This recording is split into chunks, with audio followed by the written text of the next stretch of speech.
इस मॉड्यूल में हम ये चर्चा करेंगे कि जिन महिलाओं ने अंतरा विधि पसंद करके उसको अपना ली है, अब उनका हम आगे कैसे फॉलो अप करेंगे और प्रभावी ढंग से उनको कैसे सहयोग देंगे। तो सबसे पहले तो इस पर चर्चा करते हैं कि ये फॉलो अप केयर का महत्व क्या है, ये इतना इम्पॉर्टेंट क्यों है, इसकी ज़रूरत क्या है परिवार नियोजन सेवाओं में। देखिए, जब कोई भी क्लाइंट एक विधि को पसंद कर लेता है, यहाँ अगर हम अंतरा की बात कर रहे हैं, तो उसके बाद उसका समय समय पर फॉलो अप करना बहुत आवश्यक होता है, जिससे हम उसको सहायता दे सकते हैं कि वह जब तक चाहे उस विधि को बिना किसी चिंता के प्रयोग कर सके और अनचाहे गर्भ से बच सके।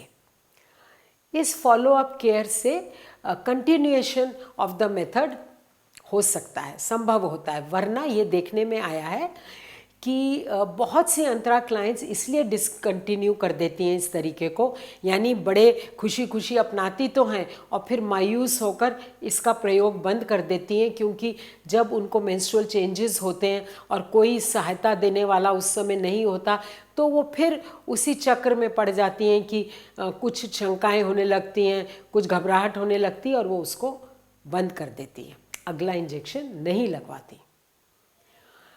एक ये भी रीज़न है कि क्योंकि ये हर 3 महीने पे लगना होता है, तो इंसान अपनी दैनिक जीवन में भूल जाता है कि किस तारीख को लगाना था, तो उनको डोज की डेट ही नहीं याद रहती और उनका ये मेथड बंद हो जाता है। तो ये ज़रूरी है फॉलो अप केयर करना, ताकि हम उसको चुनी हुई विधि को प्रयोग करने में, कंटिन्यू करने में मदद कर सकें। तो ये फॉलो अप केयर एक कंटिन्यूअस रूप में, लगातार रूप में देने के क्या माध्यम हो सकते हैं। इसके मुख्य तौर पर 2 माध्यम हैं। एक तो ये है कि हम कोई बड़ा अच्छा ऐसा सिस्टम बनाएं कि जिससे कि वो क्लाइंट, जैसे यहाँ अंतरा क्लाइंट की बात हो रही है, हमसे जुड़ी रहे और हम उसको सेवा दे सकें आगे भी। एक बार का नाता ये नहीं है कि लगा दिया तो टूट गया, तो हमें कुछ इफ़ेक्टिव सिस्टम्स बनाने पड़ते हैं, जो कि बहुत आसान है, उनकी बात अभी करेंगे। और दूसरा ये है कि जब वो आती हैं फिर स्वास्थ्य केंद्र पर, अस्पताल में, तो हम उनको जो फॉलो अप केयर दें वो प्रभावी ढंग से दें, सही ढंग से दें, और यदि किसी को कोई साइड इफ़ेक्ट्स हैं तो उनका भी इफ़ेक्टिवली मैनेजमेंट हो, तभी फॉलो अप केयर पूरी कहलाएगी। तो अब चर्चा करते हैं कि वो कौन से छोटे छोटे सिस्टम्स हैं, मैकेनिज़म्स हैं जिनके द्वारा हम क्लाइंट को फॉलो अप केयर देने का एक सिलसिला बना सकें। एक तो ये है कि हमें जो भी स्त्री जैसे अंतरा लगवा रही है उसको आगे का फॉलो अप का, पुनः भेंट का महत्व समझा सकें, कि जैसे कि देखो ये हर 3 महीने पे लगती है, तो 3 महीने पर फिर आना ज़रूरी होता है, और यदि तुम्हें कोई भी प्रश्न हो, चिंता हो या कोई परेशानी लग रही हो इस से संबंधित, तो हमारे पास जब चाहो ज़रूर आ सकती हो। एक तो ये समझाएंगे। दूसरा कि हम क्या करेंगे, लगाने के बाद जैसे हम उसका रिकॉर्ड रजिस्टर में रखते हैं, साथ ही हम उसको उसका क्लाइंट कार्ड देंगे, जिसके ऊपर हम अगले इंजेक्शन की तारीख भी लिखेंगे और उसको देते हुए समझा भी देंगे कि इस पर लिखी हुई है। एक क्लाइंट कार्ड सिस्टम हो गया। यदि क्लाइंट ठीक समझे और देना चाहे तो हम उसका रजिस्टर में टेलीफोन नंबर भी ले सकते हैं। आजकल तो गांव-गांव में टेलीफोन सुविधा पहुंची हुई है, अक्सर उनके पास मोबाइल फ़ोन होते हैं।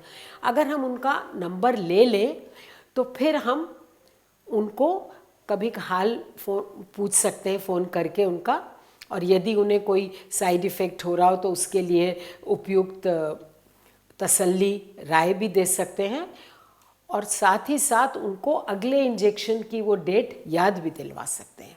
फॉलो अप केयर में हम आशाज, ANMs जैसी फील्ड लेवल वर्कर्स को भी शामिल कर सकते हैं, और वो भी इसमें बहुत महत्वपूर्ण भूमिका निभा सकती हैं, क्योंकि वे जब अपने क्षेत्र में समय समय पर भ्रमण पे जाती हैं, तो यदि वे जो अपने क्षेत्र के अंतरा क्लाइंट्स हैं उनसे मिल लें, उनका हाल पूछ ले और उनको छोटे मोटे साइड इफ़ेक्ट्स के लिए तसल्ली दे दे। हाँ, यदि किसी को आवश्यकता पड़े तो उसको अस्पताल भी जाने की राय दें और अगली इंजेक्शन की तारीख बड़े आराम से याद दिला सकती हैं। इस कार्य में भी हम ये कहेंगे, खासतौर से जब क्षेत्र में भ्रमण होता है तो हमारी फील्ड लेवल वर्कर्स को भी इस बात का ज़रूर ध्यान रखना है कि ये क्लाइंट का अधिकार है कि उसकी बात को गोपनीय रखा जाए। तो क्षेत्र में सबको ना बता दें कि फलानी ने लगवाया हुआ है, उसकी बहू ने लगवाया हुआ है, क्योंकि ऐसा करने से उस क्लाइंट के अधिकार का हमने हनन करा और वो इसके कारण ही इसका प्रयोग बंद कर सकती है कि ये तो सबको बता देंगी।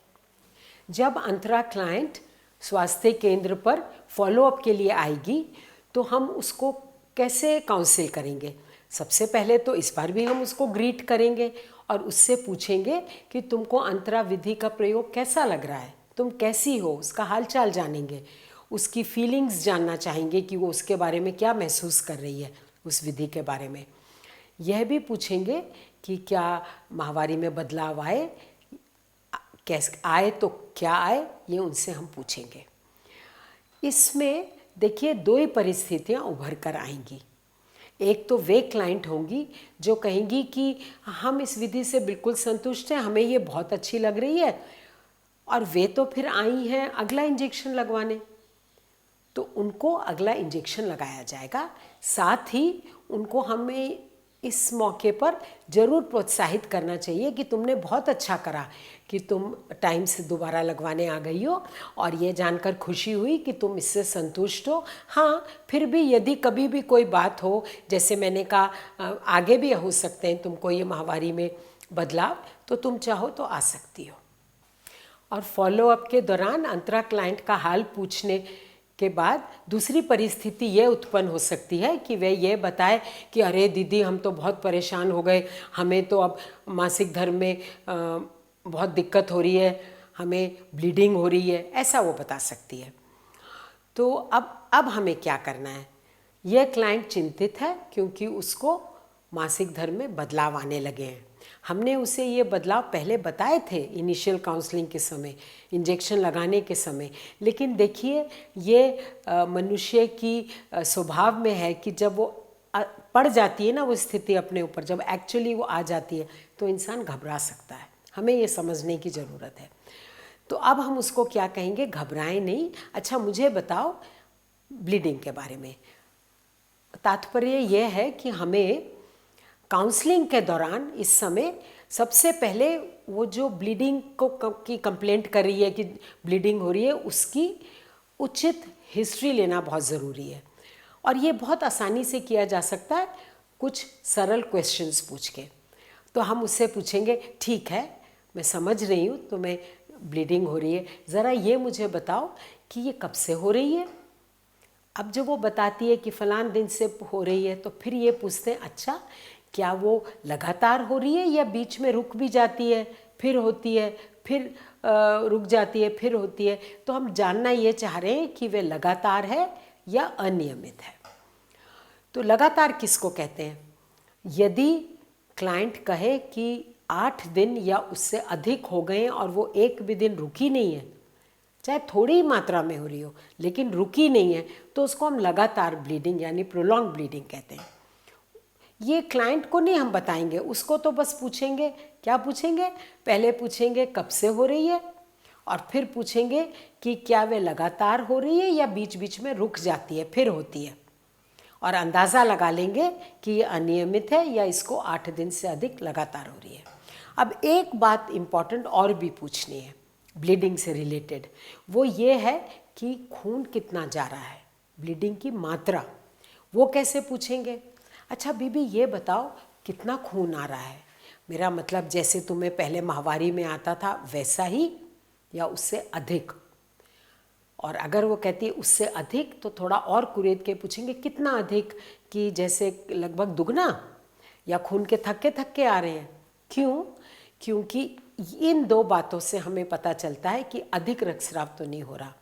यदि किसी अंतरा के क्लाइंट को पहले जैसे उसको ब्लीडिंग आती थी उससे डबल मात्रा में आ रही है या साथ में थक्के भी आ रहे हैं, तो उसको हम हैवी ब्लीडिंग या अधिक रक्तस्राव कहते हैं। हाँ, हमने पूछ लिया, जब हमने ये बात जान ली, तय कर ली, तो देखने में आएगा कि ज़्यादातर अंतरा क्लाइंट्स को अनियमित रक्तस्राव हो रहा होगा, यानी ना तो लगातार होगा ना तो हैवी होगा, लेकिन कई दिनों से होता है, बीच में रुक जाता है और फिर भी वो घबरा कर आ गई हैं। इन्हें तो हम तसल्ली देंगे, देखो बीबी तुम्हें पहले भी बताया गया था, ये तुम्हारे शरीर में अब असर कर रहा है और इसका असर ही ये है कि ये अब हर महीने की वो गर्भ की तैयारी को बंद कर रहा है ना, तुम्हारे मासिक चक्र को बंद कर रहा है, तो अब ये कुछ दिन होने के बाद बंद हो जाएगा, घबराओ नहीं। अभी डॉक्टर से भी मिला देते हैं, इसकी हल्की फुल्की दवा भी दे देंगी, घबराओ नहीं। हाँ, यदि किसी क्लाइंट को हैवी ब्लीडिंग है या प्रोलॉन्ग्ड ब्लीडिंग है, यानी 8 दिन से अधिक दिन से हो रही है या मात्रा जितनी उसको ब्लीडिंग होती थी उससे डबल है, तो उसको तो डॉक्टर डेफिनेटली देखकर उसका इलाज करेंगी। और अब हम अगले मॉड्यूल में इस बारे में सीखेंगे, चर्चा करेंगे कि डॉक्टर्स अंतरा के मेंस्ट्रुअल साइड इफ़ेक्ट्स और कुछ अदर साइड इफ़ेक्ट्स को भी इफ़ेक्टिवली कैसे मैनेज करेंगी एज़ पर स्टैंडर्ड गाइडलाइंस। अंतरा क्लाइंट्स के फॉलोअप में हमने एक पॉइंट तो डिस्कस कर लिया, उस पर अच्छे से चर्चा कर ली कि हम जो पुनः आएंगी उनको काउंसलिंग कैसे करेंगे। अब दूसरे पॉइंट पर कि अगला इंजेक्शन लगाने के लिए हम क्या करेंगे, इस पर चर्चा करते हैं। जैसा कि आपने भी देखा ही होगा, सब स्त्रियां तो जो क्लाइंट कार्ड पर एक शेड्यूल डेट दी होती है उस पर नहीं आती हैं, कुछ उससे पहले आ जाती हैं, कुछ उसके बाद भी आ जाती हैं। तो हम लोगों को भी कई बार ये होता है कि अब इसको दें या नहीं दें, इसकी डेट तो निकल गई। तो आइए देखें कि वास्तविकता में हमें ऐसे इन स्थितियों में क्या करना चाहिए और सब हम लोग स्टैंडर्डाइज्ड वे में वही प्रोटोकॉल फॉलो करें। तो आइए सबसे पहले देखते हैं कि जो क्लाइंट शेड्यूल डेट पर आई है, जो तारीख दी गई थी वो बिल्कुल उसी तारीख पर आई है इंजेक्शन लगवाने, तो हम क्या करेंगे। ऑफ कोर्स हम उसको अगली डोज दे देंगे और कोई बैकअप की ज़रूरत नहीं है। साथ ही हम उसको इस बात के लिए एक किस्म की शाबाशी देंगे, तुमने बहुत अच्छा किया, तुम जो समय से आ गई, डेट पर आ गई, ऐसे ही आगे भी आती रहना, अगली डेट भी लिख कर दे देंगे। और अब जब वो आई ही है तो केवल इंजेक्शन लगा के ना भेज दें, हम उसको एक बार फिर पूछ सकते हैं या बता सकते हैं कि मासिक धर्म में ऐसे साइड इफ़ेक्ट्स आ सकते हैं और आएंगे तो तुम आ सकती हो दिखाने। अब देखते हैं कि जो क्लाइंट्स अगले डोज के लिए शेड्यूल डेट पर नहीं आए हैं, उससे 2 हफ्ते पहले कभी भी आए हैं या 4 हफ्ते बाद उस डेट के आए हैं, यानी 2.5 महीने से लेकर 4 महीने तक के पीरियड में कभी भी आए हैं। यह अंतरा का ग्रेस पीरियड होता है, जिसकी बात हमने टेक्निकल एस्पेक्ट्स में बहुत अच्छे से समझी थी सबने। तो जो इसमें आई है, इस क्लाइंट को के लिए एक शब्द दिया गया है, ये डिफ़ॉल्टर क्लाइंट्स हैं, क्योंकि ये डिफ़ॉल्ट करें हैं, यानी ये उस तारीख पर नहीं आए हैं जिस पर इनको आना था। फिर भी गनीमत है कि ये ग्रेस पीरियड में आए हैं, अभी इंजेक्शन का असर भी बरकरार है और अभी अगली डोज लग सकती है। तो इनको हम कैसे मैनेज करेंगे, इनको हम अगली डोज दे देंगे, क्योंकि ये तो ग्रेस पीरियड में आए हैं, दिया जा सकता है। साथ में कोई बैकअप की ज़रूरत नहीं है, ये समझना बहुत ज़रूरी है, क्योंकि कई बार हम लोग सोचते हैं कि नहीं ये तो डेट के बाद आई है, अब तो कम इफ़ेक्टिव हो गया होगा, अब हम बैकअप दें। नहीं, क्योंकि अगले 4 हफ्ते तक कभी भी आए तो अंतरा का असर अभी बिल्कुल बरकरार है, उसको कोई बैकअप की ज़रूरत नहीं है। पर यह ज़रूर है कि क्योंकि वो इस बार आगे पीछे आई है डेट से, वो डिफ़ॉल्टर है, हम लोग ये इनकरेज नहीं करना चाहते कि वो हर बार डिफ़ॉल्टर ही रहे और कभी उससे भी ज़्यादा देर हो जाएगी। तो हम उससे ये ज़रूर समझाएंगे कि देखो कोशिश करना कि अब के बार बिल्कुल टाइम से ही आओ, जो निर्धारित तिथि देंगे। और वो निर्धारित तिथि कौन सी हम देंगे? आज जब हमने उसको लगाया है, अब इससे 3 महीने आगे की तारीख उसको दी जाएगी। और हाँ, मेंस्ट्रुअल चेंजेस के बारे में भी ये मौका अच्छा है कि फिर से एक बार काउंसिल कर दें, चाहे उसे हुए हों चाहे आगे होने हों कभी जाके, तो इस समय हम उसके लिए भी काउंसिल कर देंगे। तो जैसे कि अभी तक चर्चा हुई, कुछ अंतरा क्लाइंट्स तो बिल्कुल शेड्यूल डेट पर नेक्स्ट इंजेक्शन के लिए आएंगी। बहुत सी ऐसी भी हैं जो उस डेट से 2 हफ्ते पहले कभी भी आएंगी या अगले 4 हफ्ते तक के भीतर कभी भी आएंगी। उनको भी हमें इंजेक्शन देना है, उसकी बात हमने कर ली है। अब एक स्थिति ये भी तो हो सकती है कि ग्रेस पीरियड भी बीत गया, 4 महीने हो चुके हैं, उसके बाद कभी भी आई। तो फ्रेंड्स, इन केसेस को हम अंतरा ड्रॉप आउट केस कहते हैं, क्योंकि अंतरा का असर 4 महीने के बाद समाप्त हो गया है। उसके बाद से जो भी इन्होंने देरी करी है हमारे पास आने में, मान लो 4.5 महीने में आई हैं, 5 महीने में आई हैं, यहाँ तक कि 6 महीने में आई हैं, तो वो जो समय है उस समय वो अंतरा से प्रोटेक्टेड नहीं थी अनचाहे गर्भ से। तो अब हम क्या करेंगे? अब जैसे कि नए केस को जब भी हम अंतरा इंजेक्शन लगाते हैं तो हम रूल आउट करते हैं ना प्रेगनेंसी, तो अब इस केस में भी हम प्रेगनेंसी रूल आउट करेंगे, और वो किस ढंग से करेंगे इस पे डिपेंड करेगा कि वो कितनी देर में आती है। जैसे कि मान लीजिए वो अभी 4 महीने के बाद 10-15 दिन में ही आ जाती है, तो उससे पूछेंगे कि 4 महीने के बाद से लेकर आज तक असुरक्षित संभव तो नहीं हुआ है, लेकिन कोई ऐसे भी हो सकती है 1.5-2 महीने बाद आए, तब तो हम पर वेजाइनम चेकअप करके आदि भी टेस्ट करके भी देख सकते हैं कि प्रेग्नेंट तो नहीं है। जब हमने चेक कर लिया वो प्रेग्नेंट नहीं है, तभी उसको इंजेक्शन दिया जाएगा। और अब 2 बातें बहुत इम्पॉर्टेंट हैं। एक तो ये है कि इसमें हम उसको अगले 7 दिन का फिर भी बैकअप देंगे। हाँ, दूसरी बात यह है कि अब इस केस को रजिस्टर में as a new client enter किया करना होगा। ये कंटिन्यूइंग क्लाइंट नहीं है, इसकी कंटिन्यूटी टूट गई, ये न्यू क्लाइंट है। और फ्रेंड्स, इसीलिए ये अगर हम इफ़ेक्टिवली काउंसिल करें ताकि विमेन या तो बिल्कुल टाइम पर आएँ या बहुत है तो as a defaulter grace period में आ जाएं, ड्रॉप आउट ना हो। क्योंकि देखिए, ड्रॉप आउट होने से हमारा कंटिन्यूएशन रेट भी कम हो जाता है और बार बार वही स्त्री फिर न्यू क्लाइंट की तरह दर्शानी पड़ती है। इसीलिए हमें पूरी कोशिश करनी है कि हम इन लोगों को बहुत अच्छे से समझाएं कि आप समय से आइए। हाँ, अब इस स्त्री को हमने दे दिया, ये नई क्लाइंट भी बन गई, बट ये ना हो कि हर बार इसका यही पैटर्न बन जाए। हमें ये तो पूछना पड़ेगा, पैटर्न से मेरा मतलब था कि हर बार लेट आने लगे, तो हमें इससे ये तो पूछना ही पड़ेगा ना, काउंसलिंग में ये बात करनी पड़ेगी कि देखो बीबी, क्या कारण था जो तुम नहीं आ पाई? तुम्हें तो बताया गया था डेट भी, क्या कारण है जिसके कारण जिसकी वजह से तुम नहीं आ पाई? क्योंकि यदि वो कारण कोई ऐसा है कि जो कि आगे भी रहेगा, तो फिर तो ये तरीका उसके लिए सबसे अच्छा मेथड नहीं है। फिर तो उसको हम कोई और मेथड दे सकते हैं जिसमें कि वो कंटिन्यूटी करने में कोई दिक्कत ना आए। क्योंकि फ्रेंड्स, कई बार ऐसा होता है कि वो 3-3 महीने पे हम लगवा तो लिए, लेकिन फिर उसने महसूस किया कि मैं तो इतनी दूर रहती हूँ या मेरे घर से तो आने ही नहीं दिया जाएगा, तो उनके लिए कोई अन्य विधि जैसे कॉपर्टी, वो सब ज़्यादा मुनासिब रहेंगी। तो follow up care of Antara clients का ये सेशन, ये मॉड्यूल अब समाप्ति पर है। तो हम सब ने देखा कि कैसे क्लाइंट्स का फॉलो अप करना एक बहुत ही इम्पॉर्टेंट सेवा है, जिससे हम उसको अंतरा को कंटिन्यू करने में बहुत हद तक सहायता दे सकते हैं। और इसमें हमें काउंसलिंग भी करनी है और उसके साथ साथ हमको डोज अगली देनी है या नहीं, यह भी अच्छे से फॉलो करना है। क्योंकि ऐसा ना हो कि वो टाइम ज़रा सा 1-2 दिन आगे पीछे आई और हमने उन्हें वापस भेज दिया कि नहीं, तुम तो तारीख को नहीं आई हो।